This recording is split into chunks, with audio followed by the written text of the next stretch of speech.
आदरणीय श्रम मंत्री जी, आदरणीय समाज कल्याण मंत्री जी, मंच पर उपस्थित हमारे सहयोगी अधिकारीगण, CSR जगत से जुड़े हुए तमाम सारी हस्तियां, माननीय मुख्यमंत्री जी के सलाहकार श्री अमीश अवस्थी जी, आज के CSR कार्यक्रम में इतनी बड़ी संख्या में उपस्थित, जो कि आप सबकी एक रुचि को प्रदर्शित करता है। तमाम सम्मानित साथियों, देवियों से जुड़े, सबसे पहले तो मैं आज के इस CSR का जो सेशन हो रहा है वो देखिए कब हो रहा है। कल जो माननीय प्रधानमंत्री जी ने प्रदेश के हर जनपद में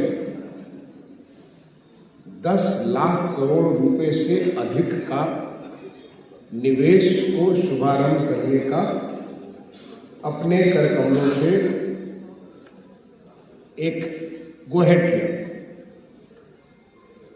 सोच करके भी हैरान हो जाते हैं कि उत्तर प्रदेश में एक साथ 10 लाख करोड़ के निवेश, जब ये सारे के सारे उद्योग धंधे आने वाले 12 से 18 महीने में जब चालू होंगे तो उत्तर प्रदेश की कितनी व्यवस्था बनेगी, कितने लोगों को रोजगार मिलेगा। और जो प्रत्यक्ष रोजगार तो है 34 लाख, अब प्रत्यक्ष रोजगार कितने लोग मिलेगा वो सोच के हैरान होती है। ये हमारा प्रदेश किस तरह से आगे बढ़ेगा। और ये तो पहला अंक था, इसके पहले 3 DVC हो चुका था। ये पहला अंक था हमारा ग्लोबल इन्वेस्टर समिट का, जिसको आपने देखा कि उसमें 35.5 लाख करोड़ के निवेश MOU साइन किए गए थे, और उसके बाद आज 40 करोड़ तक के MOU साइन हो चुके हैं। तो जब इसका जो दूसरा अंक आएगा, इंटरनेशनल जो हमारा ग्लोबल समिट हुआ, उसके बाद दूसरा अंक और तीसरा अंक, जब हमारे प्रदेश में ऐसे 40 लाख करोड़ के इन्वेस्टमेंट होंगे, करोड़ों को नौकरियां मिलेंगी, हमारे युवा वर्ग को इतना सारा उनके लिए एक बड़ा माहौल बनेगा, और उत्तर प्रदेश के नागरिकों की जिंदगी में कितना परिवर्तन आएगा, आप इसको सोचिए तो समझ में आएगा। जैसे देश हमारा बदल रहा है, माननीय प्रधानमंत्री जी की विजन से एक विकसित देश बनने के रास्ते पर चल चुका है। 2047 में देश हमारा विकसित देश होगा, उसके लिए सारी की सारी व्यवस्थाएं हो चुकी है। सारे के सारे जिस तेजी से हर क्षेत्र में विकास हो रहा है, इसमें किसी को कोई शक नहीं है कि हमारा देश एक विकसित राष्ट्र बनेगा। उसी के जो माननीय प्रधानमंत्री जी का विजन है, उस विजन को साकार रूप देने के लिए माननीय मुख्यमंत्री जी ने प्रदेश को भी विकसित राज्य बनाने के लिए वो सारी की सारी व्यवस्थाएं कर रखी हैं।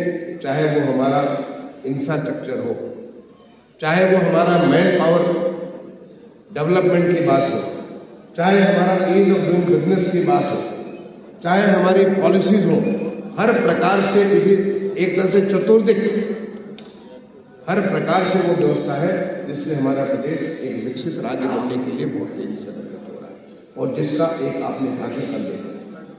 और उसके तुरंत बाद आज ये CSR का जो एक सेशन किया गया, और इतनी बड़ी संख्या में जो मैं आप लोगों को देख रहा हूं, इतना मन प्रफुल्लित हो रहा है। CSR जो कि हमारे सनातन संस्कृति का मूल अंग है, परोपकाराय सताम विभूतिः, परोपकार का उसको सबसे महत्वपूर्ण मानते हैं। रामचरितमानस की चौपाई का वंश परहित सरिस धर्म कोई नाही, मैंने दूसरे के हित करने से कोई दूसरा बड़ा धर्म है ही नहीं। ऐसे सैकड़ों हमारी ये संस्कृति का अंग है। मैं तो गांव का रहने वाला, गांव में जब कुआं बनता था, गांव में जब सराय बनते थे, सारे लोग मिलकर इस प्रकार से काम करके देना हमारे संस्कृति का अंग है।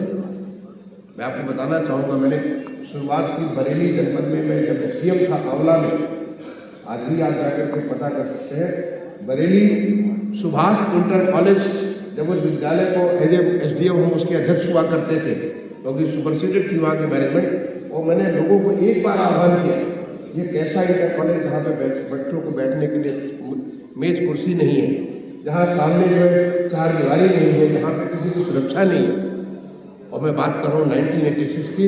देखते देखते सुभाष इंटर कॉलेज की चारदीवारी बन गई, हर कमरे में मेज कुर्सी लग गई, इतनी सुभाष। अभी मैं हाल में जब बरेली गया था, उस इंटर कॉलेज गया, सारे के सारे लोग इतने प्रफुल्लित थे।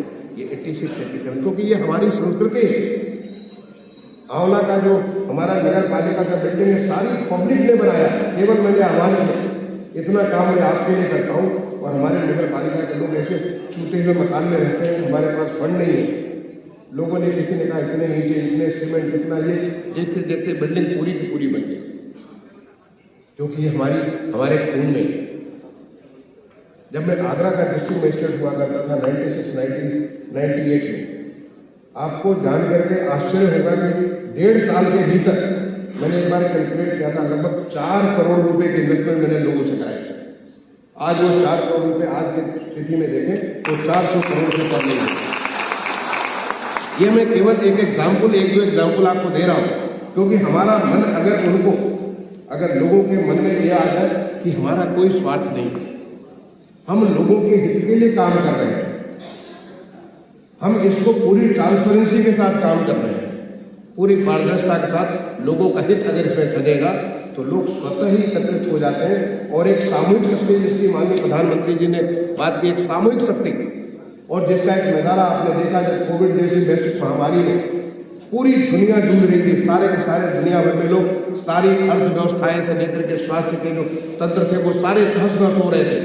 भारत एक विजयी भारत होकर के आगे बढ़ रहा था, और उसका केवल एक बहुत बड़ा कारण था जो माननीय प्रधानमंत्री जी ने लोगों में देखा, जो ताकत, जो एक सामूहिक शक्ति को देखा उन्होंने, और उस सामूहिक शक्ति को जो उन्होंने आगे प्रादुर्भाव किया, जिसको आगे बढ़ाया, उसका नतीजा निकला कि कोविड जैसी वैश्विक महामारी देश को छोड़ करके भागी, और हम बहुत ताकतवर होकर के, आत्मनिर्भर भारत होकर के, एक शक्तिशाली भारत होकर के हम लोग आगे बढ़े। मैं उस समय जब भारत सरकार में सचिव था, मुझे काम पीएसए प्लांट का दिया गया कि पीएसए प्लांट लगा लेते।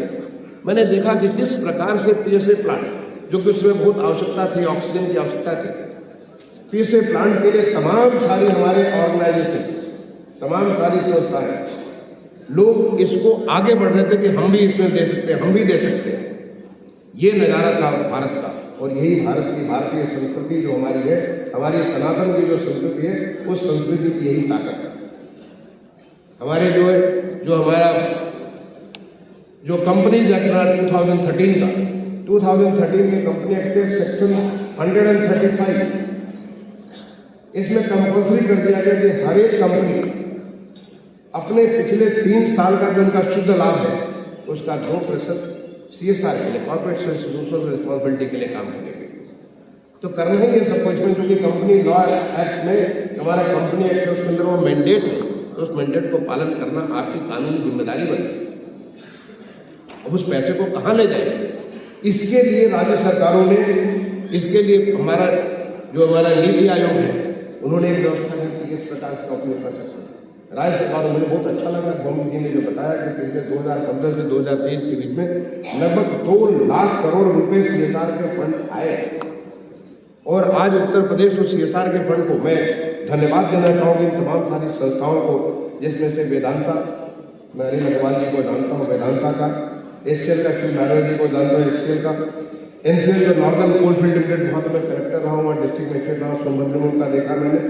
आपके रिलायंस इंडस्ट्रीज का, शिव नारायण फाउंडेशन का, SMC corporation India private limited का, ITC लिमिटेड का, NTPC का, NHPC का, कुपरी ग्लोबल का, ये हॉल ऑफ फेम, इन तमाम सारे लोगों ने मदद की हमारे बहुत सारी योजनाओं के बारे में। अभी आपको अभी बात की, अभी जो रितु झुंझुनू जी ने बात की कि कैसे उन्होंने बालवाड़ी में महिलाओं के, बच्चों के, उसके लिए कैसे काम किया। रिलायंस फाउंडेशन के नीरज जी ने जिसके बारे में बात की, कैसे उन्होंने बालवाड़ियों में किस प्रकार से, किस नेचर का काम किया। आप बहुत कुछ चीजें कर सकते हैं, केवल जरूरत यह है, क्योंकि जो हम सामान्य तौर पर जो हम बजट से पैसा खर्च करते हैं, राज्य सरकार के, ऐसा नहीं कि राज्य सरकार के पैसे की कमी है, मैं ऐसा नहीं बताता कि पैसे की कमी है। आज जिस प्रकार से हमारे उत्तर प्रदेश की अर्थव्यवस्था बढ़ी है, देश की दूसरी अर्थव्यवस्था बन गई। जब हमारे माननीय वित्त मंत्री जी ने बजट पेश किया सदन के सामने, 7.35 लाख करोड़ रुपए का बजट पेश किया। ऐसा उत्तर प्रदेश में आज उत्तर प्रदेश में जिस प्रकार से बिजली बढ़ा है, जिस प्रकार से सारी की सारी व्यवस्था बढ़ी है, 7.35 लाख करोड़ का बजट पेश किया, जिसमें 2 लाख करोड़ रुपए से ऊपर के कैपिटल इन्वेस्टमेंट थे। जो तमाम सारे जो आज आपको ये उत्तर प्रदेश का ग्रोथ आपको नजर आ रहा है, वो कैपिटल इन्वेस्टमेंट की वजह से नजर आ रहा है। लेकिन जो CSR का फंड्स होता है उसमें फ्लेक्सिबिलिटी बहुत होती है। CSR के फंड्स को उपयोग करने के लिए वो सारे बंधन जो हमको जो CNAG के जो ऑडिट से और बहुत सारे तमाम सारे बंधन, अगर आप 4C की बात आप करते हैं, उन सारे 4Cs में जो तमाम किस्म के जो बंधन है, उन बंधनों के बीच में बढ़ते हम चलते हैं, तो हम वो फ्लेक्सिबिलिटी नहीं होती, हम वो एक्सपेरिमेंट उस नेचर के एक्सपेरिमेंट नहीं कर सकते, इस प्रकार के नवाचार हम नहीं कर सकते, इनोवेशन नहीं कर सकते। तो कैसे हम इनोवेशन, कैसे हम नवाचार करें कि जिससे कि हमारे लोगों को उसका अधिक से अधिक लाभ हो, ये CSR को लाने का मकसद होता है। और CSR के लिए मुझे बड़ी खुशी है कि आज हमारे देश में जो एक इतना बढ़िया एक मौका लगा, सारे के सारे जो बड़ी बड़ी हमारे कॉर्पोरेट हैं सबके फाउंडेशन बने, और जिस प्रकार से कॉर्पोरेट्स में एक पूरा का पूरा एक प्रोफेशनलिज्म, क्योंकि पहले जो हमारा बिजनेस होता था, इंडियन फैमिली बिजनेस होता था, वहाँ प्रोफेशनलिज्म की कमी थी, वहाँ पे परिवार उसमें मुख्य हुआ करता था, परिवार के व्यूज के हिसाब से काम हुआ करता था। लेकिन जब ये कॉर्पोरेट्स में ये सारे की सारी जो प्रोफेशनलिज्म आ गई, तो सारे के सारे निर्णय उन तमाम सारे पैरामीटर्स के हिसाब से होते जो कुछ कॉर्पोरेट के उनके जो हितधारक हैं, उन हितधारकों के हित को साधने के लिए होते। उस हितधारकों में चाहे वो आम पब्लिक हो, जो कि कंज्यूमर्स हैं, जो कि उसके यूजर्स हैं, चाहे उस हितधारकों में उसकी इक्विटी शेयर होल्डर्स हो, चाहे उसके प्रमोटर्स हो, इत्यादि इत्यादि जो तमाम हितधारक हैं, उन सारे हितों को ध्यान में रख करके फंक्शन किया जाता है। वैसे ही जो नई हमारी जो नया जनरेशन में आज कॉर्पोरेट्स में उनका अलग से उनके फाउंडेशन बनाए गए, और फाउंडेशन को रन करने के लिए ऐसे प्रोफेशनल जो कि डिग्री हासिल करते हैं इस विधा के बारे में कि कैसे हम करें कि जिससे कि हमें एक अधिक से अधिक लोगों को लाभ मिल सके। अभी जैसे कि हमें थोड़े दिन पहले माननीय मुख्यमंत्री जी ने आदेश किया कि हम लोग जब जाते हैं SGPGI या ऐसे बड़े अस्पताल में जाते हैं, बहुत सारे तीमारदार जो कि गरीब घरों से आते हैं, आज उनको जो है जो माननीय प्रधानमंत्री जी ने आयुष्मान भारत है, हमारे माननीय मुख्यमंत्री जी ने मुख्यमंत्री आयुष्मान का जो कार्ड बनाया उसके माध्यम से 5 लाख रुपए की सुविधा तो मिल जाती है। आज ऐसे गरीब आदमी को अगर लिवर खराब हुआ तो लिवर ट्रांसप्लांट की व्यवस्था, अगर उसको किडनी के प्रॉब्लम है, बहुत सारी हार्ट का दिक्कत है, हार्ट सर्जरी, ये सारी व्यवस्था तो आज देश में जो एक नई चेतना आई है, नई व्यवस्था माननीय प्रधानमंत्री जी के जो उनके प्रेरणा से आज चालू हुई, उस आम गरीब आदमी को मिल जाता है। और वो आ रहा, आज वो SGPGI में आ रहा, बड़े बड़े अस्पतालों में जा रहा है। लेकिन जो उनके तीमारदार हैं, जो उनको देखने वाले लोग, वो सड़क पे सो रहे हैं, वो लॉन में सो रहे हैं, उनको कोई जो सोचने वाला नहीं, उनको कैसे ध्यान रखें? इसके लिए क्या हम कॉर्पोरेट के माध्यम से वहाँ पे इनके लिए अलग से कुछ बना सकते हैं? अगर बनाएंगे तो ये मानव सेवा होगी। जो हमने कहा परोपकाराय सदा विभूत्य, ये मानव सेवा होगी उन लोगों के भी, क्योंकि वो इतने टेंशन में जब आए तो उनको कम से कम एक बिस्तर मिले सोने के लिए, उन्हें खाने के लिए अच्छा भोजन मिले, पौष्टिक आहार मिले, ताकि वो अपने लोगों का वो ध्यान रख सकें। ऐसे तमाम सारी जो चीजें हैं जो कि हम अपनी व्यवस्था इस कॉर्पोरेट सोशल रिस्पॉन्सिबिलिटी के माध्यम से कर सकते हैं। बहुत अच्छा लगा। आज उत्तर प्रदेश में हमारे स्कूलों का कंप्लीट कायाकल्प हो रहा है। प्राइमरी स्कूलों का 90% ज्यादा कायाकल्प हो चुका है, क्योंकि गांव के प्राइमरी स्कूल पहले तो वहां पर जाने में लोग लगता था कि यहाँ तो कुछ है ही नहीं। आज आपको जाकर के आनंद के अनुभूत होते हैं। जो हमारे आंगनबाड़ी है उनका कायाकल्प हो रहा है, जो हमारे इंटरमीडिएट कॉलेज है उनका कायाकल्प हो रहा है, और उसमें हमारा CSR का एक बहुत बड़ा रोल होता है। क्योंकि आप एक फ्लेक्सिबिलिटी, चाहे स्मार्ट क्लास लगाना हो, कंप्यूटर का क्लास लगाना हो, बेहतर लेबोरेटरी देना हो, बेहतर एक शैक्षणिक वातावरण देना हो, आप वो उस गैप को, जो सरकारी सिस्टम में जो गैप है, उस गैप को फिल कर सकते हैं। तो जो तमाम सारी ऑर्गेनाइजेशन जिन्होंने यहाँ पे आगे बढ़ करके हमारी मदद की, हमारे प्रदेश के, क्योंकि प्रदेश बहुत तेजी से बढ़ रहा है, विकसित बढ़ रहा है, प्रदेश के लोगों के एक्सपेक्टेशंस, उनके एस्पिरेशंस, उनकी अपेक्षाएं काफी ज्यादा बढ़ रही हैं। लोग समझते हैं कि हम विकसित होने जा रहे हैं, तो हम उस विकसित देश के मुताबिक ही, विकसित प्रदेश के मुताबिक हम काम करेंगे। चाहे हर क्षेत्र में, चाहे स्पोर्ट्स हो, चाहे एजुकेशन हो, चाहे हेल्थ हो, चाहे इंटरटेनमेंट हो, हर क्षेत्र में वो आगे बढ़ रहे हैं। तो वहाँ पे क्या हम CSR के माध्यम से ये सारी सुविधाएं दे सकते हैं। और बिल्कुल दे सकते हैं। आपने जितना कुछ किया इसके बियॉन्ड बहुत कुछ कर सकते हैं। और मैं इस बात के लिए बधाई दूंगा इन्वेस्ट यूपी को कि उन्होंने एक नई पहल की है CSR बॉक्स के माध्यम से, जिसपे एक अलग से हम समिट करेंगे और उन तमाम सारे एक जैसे सोचने वालों को जोड़ेंगे। पैसा तो है, लेकिन पैसे का कैसे सही सदुपयोग करेंगे। पैसा तो है, लेकिन पैसे को कैसे लोगों को जीवन को सुधार करने में हम करेंगे और हम उसको उस प्राइस के हिसाब से हम देख सकेंगे। ऐसा नहीं कि हमने कोई दान किया, हमारी वो जिम्मेदारी बनती है। जो आदमी सक्षम है, क्योंकि एक आपको कॉन्सेप्ट है गांधी जी का, ट्रस्टीशिप का कॉन्सेप्ट है। हम केवल ट्रस्टी हैं, आप सीधे कॉर्पोरेट में हैं, you are only trustee of the values which are created out there. और ये ट्रस्टी की जो भावना है, ये गांधी जी की जो है, बल्कि ये हमारी सनातन की भावना है, हमारे संस्कृति की भावना है, हमारे देश की हमारी भारतीय विधा है, उस भारतीय विधा की भावना, ट्रस्टी की भावना। उस ट्रस्टी की भावना के तहत क्या आप ऐसा कुछ कर सकते हैं जिसके माध्यम से हर एक को सक्षम बना दें, और आप बना सकते हैं।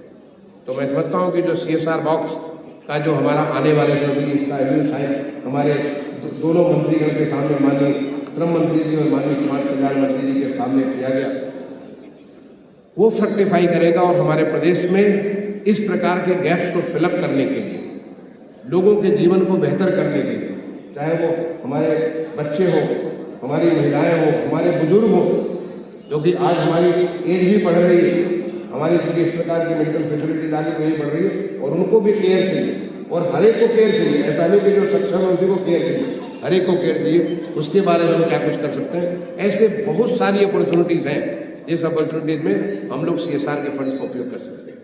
तो मुझे लगता है कि जो हमारा CSR बॉक्स के माध्यम से जो समिट होगी, उसमें एक मौका मिलेगा, इसको हम और फोकस कर सकेंगे और उसको सही तरीके से ला सकेंगे, जिससे प्रदेश के विकास के लिए और खासतौर से प्रदेश काम करता नागरिकों के लिए, नागरिकों के जीवन के स्तर को सुधार करने के लिए, व्यवस्था को बेहतर करने के लिए उसका लाभ मिलेगा।